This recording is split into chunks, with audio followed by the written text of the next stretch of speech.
Media మిత్రులకు నమస్కారం.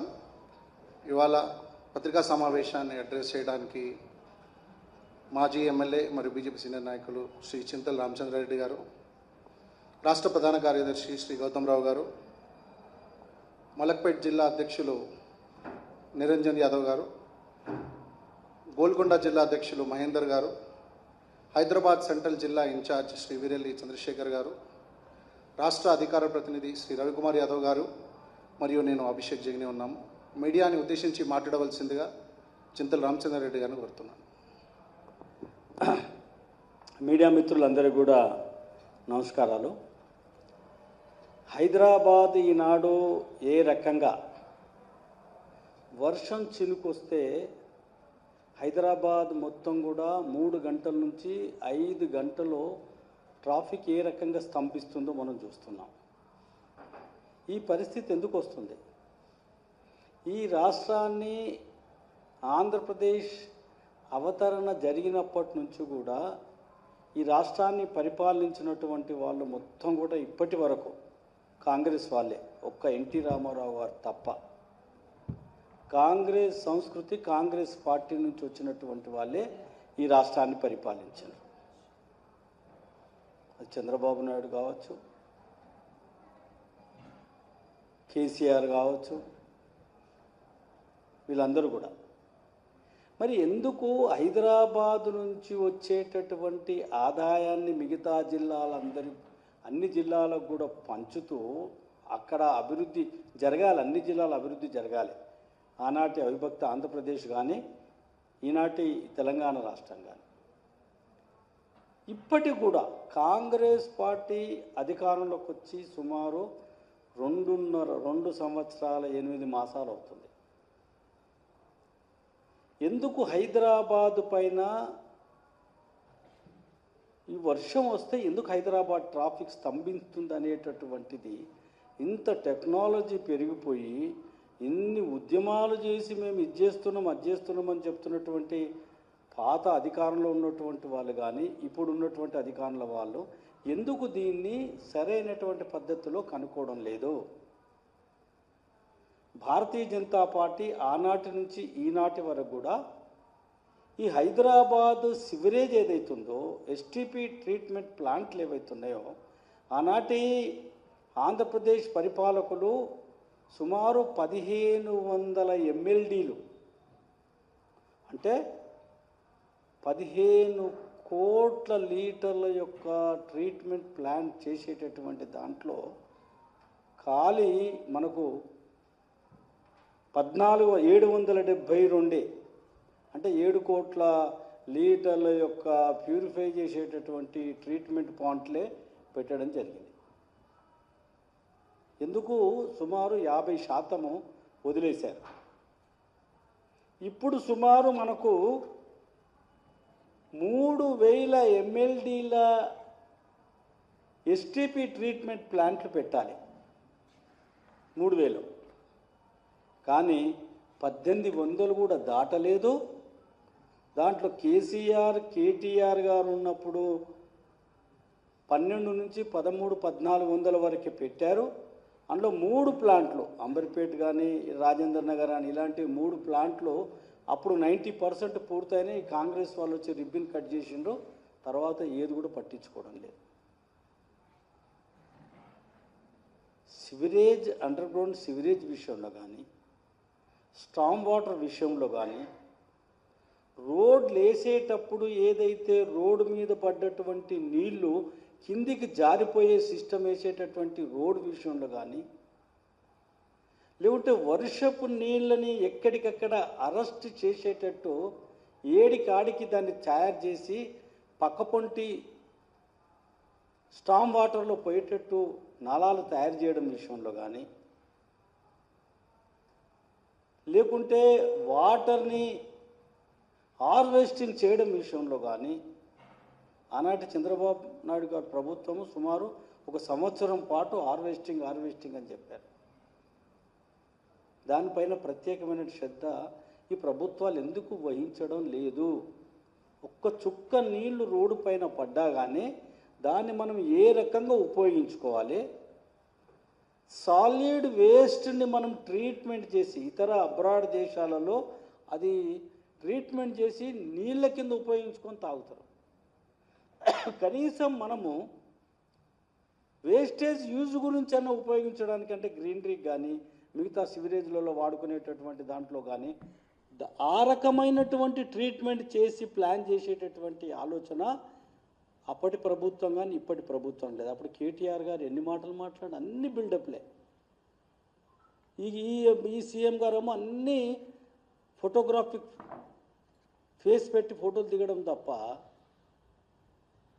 ఏ మాత్రం కూడా హైదరాబాద్ మీద ఆనాటి ముఖ్యమంత్రి కేసీఆర్ గారు, కేటీఆర్ గారు మున్సిపల్ అడ్మినిస్ట్రేషన్ మినిస్టర్, ఈనాడు ముఖ్యమంత్రి గారి మున్సిపల్ అడ్మినిస్ట్రేషన్ మినిస్టర్.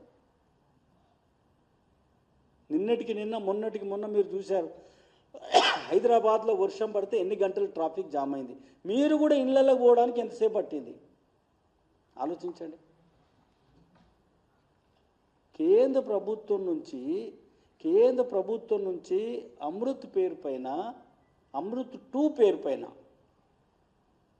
3,849 కోట్ల రూపాయలు అమృత్ పేరు పైన ఇవ్వడం జరిగింది తెలంగాణ రాష్ట్రానికి. అంటే 25% తెలంగాణకు కేంద్ర ప్రభుత్వం నుంచి నిధులు ఇస్తుంది పనులు జరుగుతుంటే, రాష్ట్ర ప్రభుత్వం 15% ఇస్తారు. 30% వచ్చేసి HAM అనేటటువంటి అయితే హైబ్రిడ్ యాన్యుటీ మోడల్ అనే సిస్టమ్ ఏదైతే రోడ్స్ కానీ దీనికి కానీ ఒకటే సిస్టమ్. ఆ యొక్క HAM అనేటటువంటి పేరు పైన 60% వాళ్ళు పెట్టుకున్నట్టయితే 15 సంవత్సరాలలో రాష్ట్ర ప్రభుత్వము ఆ యొక్క ప్రైవేట్ కాంట్రాక్టర్స్కు మిగతా డబ్బు ఇవ్వడం జరుగుతుంది. 3,849 కోట్ల రూపాయలతోనే శాంక్షన్ కేంద్ర ప్రభుత్వం చేయడం జరిగింది. అదే రకంగా ఈ అయితే మూసీ ప్రాజెక్టు చేయాలని 1,50,000 కోట్ల రూపాయలతోని ఏదైతే మేము అభివృద్ధి చేస్తామని చెప్తున్నాడో, మరి కేంద్ర జలవనరుల మంత్రి ఏ రకంగా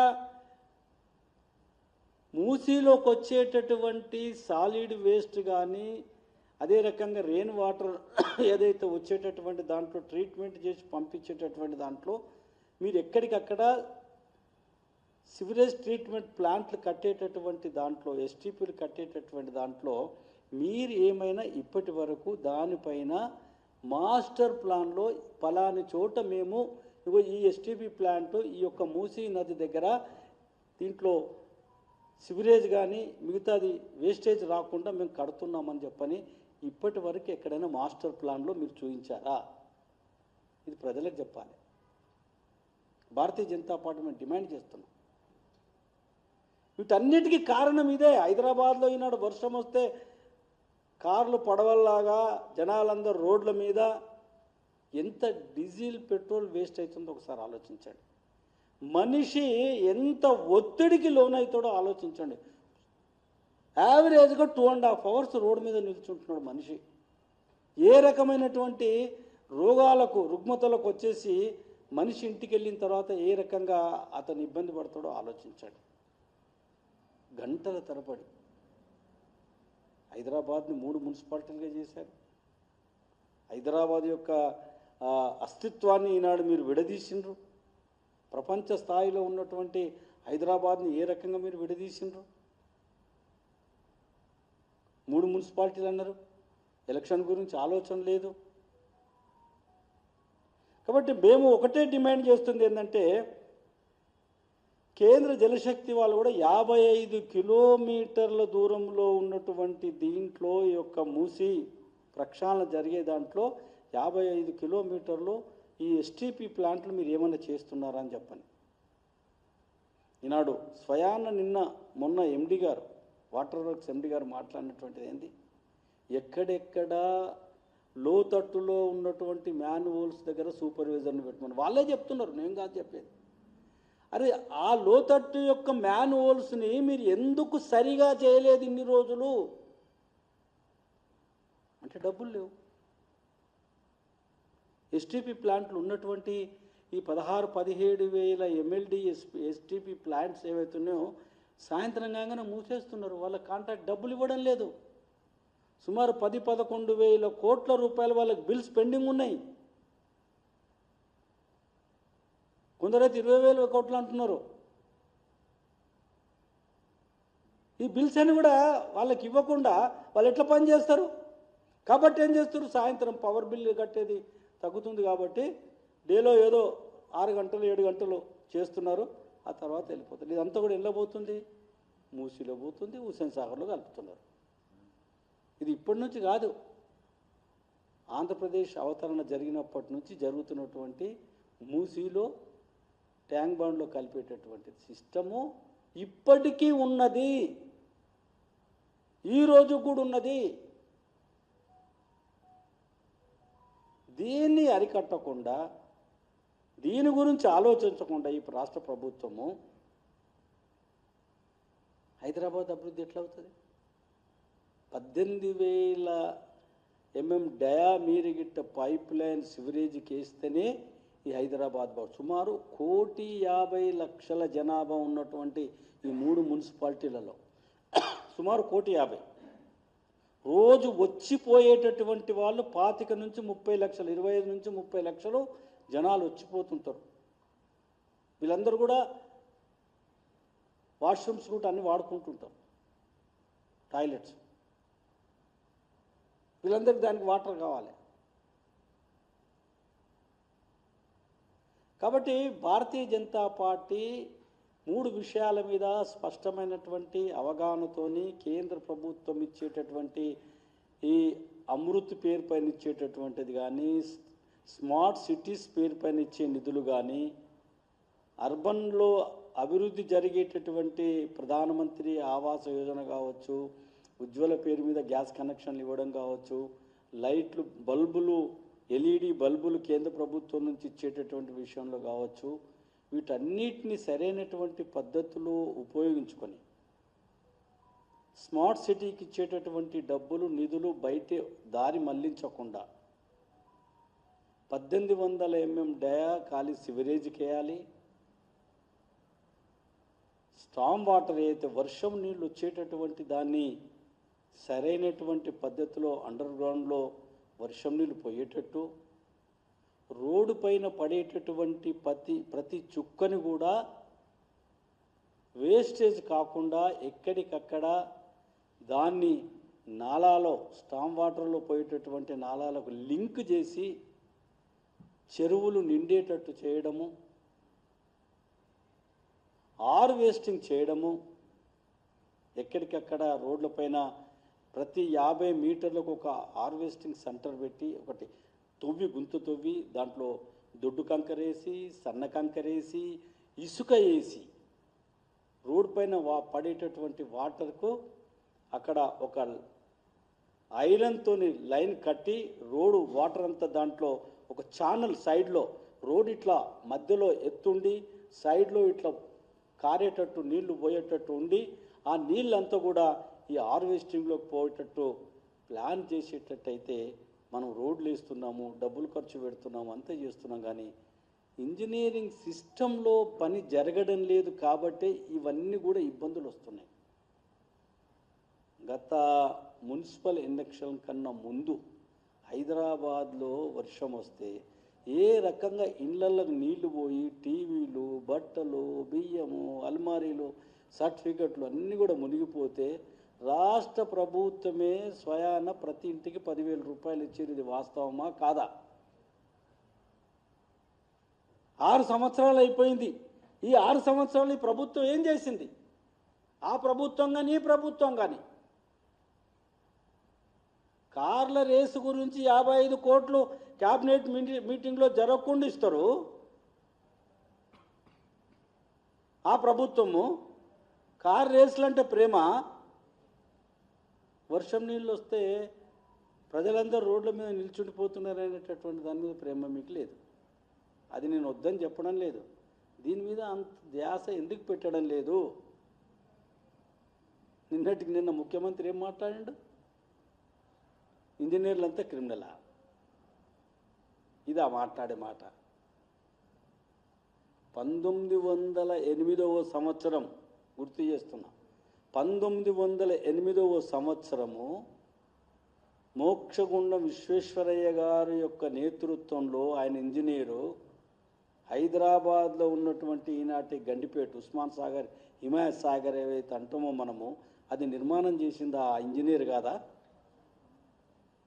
ఆత్మపరిశీలన చేసుకోవాలి. ఏమని మాట్లాడుతున్నాను నిన్న? ఈ తెలంగాణలో ఇద్దరు తెలివైన లీడర్లు అంట. ఒకరు కేకే రావు, ఇంకోరు జైపాల్ రెడ్డి గారు. జైపాల్ రెడ్డి గారు ఎన్ని పార్టీలు మార్చిండయా? కాంగ్రెస్ పార్టీ, జనతా పార్టీ, మళ్ళీ కాంగ్రెస్ పార్టీ, ఇందిరాగాంధీ గారి మీద పోటీ చేసిండు కదా. మళ్ళీ అదే పార్టీలో మళ్ళీ జాయిన్ అయిపోయి అన్న మినిస్టర్ అయ్యిండు కదా. విపి సింగ్ ప్రభుత్వంలో మళ్ళీ ఆయన మినిస్టర్ ఉండనా? Broadcasting, information and broadcasting. వీళ్ళు మనకు ఆదర్శము, రాబో తరానికి విద్యార్థులకు ఆదర్శమైన లీడర్ అని చెప్పని మన ముఖ్యమంత్రి చెప్తే మనం వినాలి. కేకే రావు ఎన్ని పార్టీలు మార్చిండు? మొన్నటికి మొన్న ఈ పార్టీ రాకముందు 2.5 సంవత్సరాల క్రితము ఏ పార్టీలు ఉండే? ఆయన కూతురు ఏ పార్టీలు ఉండే? అంతకుముందు సంగతి పక్కన పెడదాం. పుట్టిన పిల్ల 10th క్లాస్ చదివే పిల్లని కూడా తెలుస్తుంది కదా. కేకే రావు బీఆర్ఎస్ పార్టీలో ఉండే, అదే కేసీఆర్కి రైట్ హ్యాండ్ కూర్చుంటాడు, ఇప్పుడు ఈయనకు రైట్ హ్యాండ్ లెఫ్ట్ హ్యాండ్ కూర్చుంటుండు. వీళ్ళ ఆదర్శాల, వీళ్ళు సమాజంలో ఉన్నటువంటి రాబో తరానికి ఆదర్శమైనటువంటి లీడర్లా అని ముఖ్యమంత్రి చెప్తే మనం నమ్ముదామా? అరే, అభివృద్ధి మీద మీరు ఫోకస్ పెట్టండి. నేను ఛాలెంజ్ చేస్తున్నా. ఆయన చెప్పినటువంటి పేర్లు ఈయన ఈ 2.5 సంవత్సరాల్లో ఒక్క ప్రాజెక్టు ఒక్కటి ఏదైనా కానీ పేరుకు ఇది నేను చేసినాము అని చెప్పమని చెప్పండి. ఆనాటి జైపాల్ రెడ్డి గారికి ఒక్క ప్రాజెక్ట్ తెలంగాణ రాష్ట్రానికి నేను ఇది తీసుకొచ్చినానని చెప్పండి. ఒక్కటి నేను ఛాలెంజ్ చేస్తున్నా. ఇదే కిషన్ రెడ్డి గారు 100 సంవత్సరాలు బ్రిటిష్ పరిపాలన పాలించినప్పటి రైల్వే స్టేషన్ని ఈనాడు 721 కోట్ల రూపాయలతో స్వయాన ప్రధానమంత్రి గారిని తీసుకొచ్చి భూమి పూజ చేయించాడు. ఇది ప్రాజెక్ట్ అంటే ఇలాంటివి. 20 సంవత్సరాలు కాంగ్రెస్ ప్రభుత్వంలో మూతపడ్డటువంటి రామగుండం ఎరువుల కర్మాగారాన్ని 7,000 కోట్ల రూపాయలు కేంద్ర ప్రభుత్వం నుంచి ఇప్పించి దాన్ని రీఓపెన్ చేయించి స్వయాన ప్రధానమంత్రి గారు వచ్చి ఆ ఫ్యాక్టరీని రీఓపెన్ చేశారు. ఇది ప్రాజెక్ట్ అంటే చేయించినటువంటిది. నేను ఇట్లా చెప్పుకుంటూ పోతే ఎన్నో. దేశం మొత్తంలో 81 కోట్ల మందికి ఉచితంగా 6 కిలోల బియ్యం కేంద్ర ప్రభుత్వం నడిస్తుంది. ఆయుష్మాన్ భారత్ పేరు పైన పేదవాడు కార్పొరేట్ హాస్పిటల్లో వైద్యం చేసుకోవడానికి అది వయసుతో సంబంధం 70 సంవత్సరాలు దాటినటువంటి ఇన్కమ్ ట్యాక్స్ కడుతున్నటువంటి వాళ్ళకు కూడా ఫ్రీగా ఇస్తున్నారు. ఇది ఏదైనా చేస్తే ఇలాంటివి ఏదైనా చెప్పుకోవడానికి నువ్వు చెప్పిన ఈ 2 పేర్ల నాయకులు ఏదైనా చేశారా? పార్టీలు మారడం తప్ప తెలంగాణకు చేసిన ఏం చేసిండు?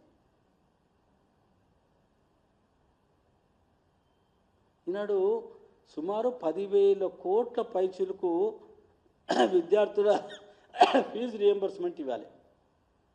ఎందుకు ఇస్తలేవా? వాళ్ళు కూడా ఇలా పేపర్ లీకేజ్ అని చెప్పని కేటీఆర్ పోయి ఇందిరా పార్క్ దగ్గర ధర్నా చేసి 2-3 పిల్లలతో మాట్లాడు. నీ ప్రభుత్వంలో ఎన్ని పేపర్లు లీకేజ్ అయినాయి? కాంగ్రెస్ పార్టీలో నిన్న మా ఠాకూర్ గారు మాట్లాడినారు పార్లమెంట్లో, ఏ సంవత్సరంలో ఏ పేపర్ లీకేజ్ అయిందని. రాజస్థాన్లో కాంగ్రెస్ ప్రభుత్వంలో 19 సార్లు పరీక్షలు జరుగుతాయి, 19 సార్లు రాష్ట్ర స్థాయిలో ఎగ్జామ్ జరిగితే 17 సార్లు పేపర్ లీక్ అయింది. 17 సార్లు, ఒకసారి కాదు 2 సార్లు కాదు. ఎవరు రిజైన్ చేశారు? నైతిక బాధ్యత మేము వహించినాం. స్వయాన మా యొక్క మాజీ ఎడ్యుకేషన్ మినిస్టర్ ధర్మేంద్ర ప్రధాన్ గారు పేపర్ లీక్ అయిన దాన్ని ప్రెస్ కాన్ఫరెన్స్లో దీన్ని నేను ఒప్పుకుంటున్నది తప్పు అని చెప్పని విత్ ఇన్ 10 డేస్లో మళ్ళీ ఎగ్జామ్ పెట్టాడు, రిజల్ట్స్ వచ్చినాయి. అరే తప్పని ఒప్పుకోండి జరిగినటువంటి దాన్ని. ఏ రకంగా మాట్లాడుతున్నారు? వచ్చినటువంటి వాళ్ళ కేసులు మాఫ్ చేస్తామన్నారు. ఎవరాళ్ళు? నీట్ పరీక్షలో ఎగ్జామ్ రాసినటువంటి వాళ్ళ అని అడిగారు అమిత్ షా గారు, మా నడ్డా గారు. వాళ్ళు హాల్ టికెట్ తీసుకొని రండి, వాళ్ళు పరీక్ష రాసినట్టు. నోటికి ఏదొస్తే అది సమాజంలో రకరకాల యొక్క మాటలు మాట్లాడడానికి చేస్తున్నటువంటి దాన్ని మేము చాలా తీవ్రంగా ఖండిస్తున్నాము. ఈ హైదరాబాద్ ఏదైతే జరుగుతున్నటువంటి ఈ వర్షపు నీటి దాంతో ట్రాఫిక్ జామ్ అయ్యేటటువంటిది అవుతుందో గ్రేటర్ హైదరాబాద్లో ముఖ్యంగా ఈ ప్రజల్ని కాపాడడానికి వెంటనే ప్రభుత్వము మేము 3 డిమాండ్లు చేస్తున్నాము. ఒకటి, హైదరాబాద్ సివరేజ్ సరైనటువంటి పద్ధతిలో దాన్ని అండర్గ్రౌండ్ పైప్ లైన్ వేయాలి. 2, స్టామ్ వాటర్ లైన్లు అండర్గ్రౌండ్ లైన్లు వేయాలి. 3, ఏదైతే ఈ రోడ్డు పైన ఉన్నటువంటి వైర్లు ఎలక్ట్రికల్ కావచ్చు, తర్వాత ఈ మన నెట్కు సంబంధించినటువంటి ఇంటర్నెట్ సంబంధించినటువంటి కేబుల్స్ ఇవన్నిటిని కూడా అండర్గ్రౌండ్ ఛానల్స్ పైప్ లైన్లు వేసి దానికి డట్లు వేసి సపరేట్గా ఇవన్నీ కూడా చేయాలని చెప్పని మా భారతీయ జనతా పార్టీ తరఫున మేము డిమాండ్ చేస్తూ ఉన్నాం.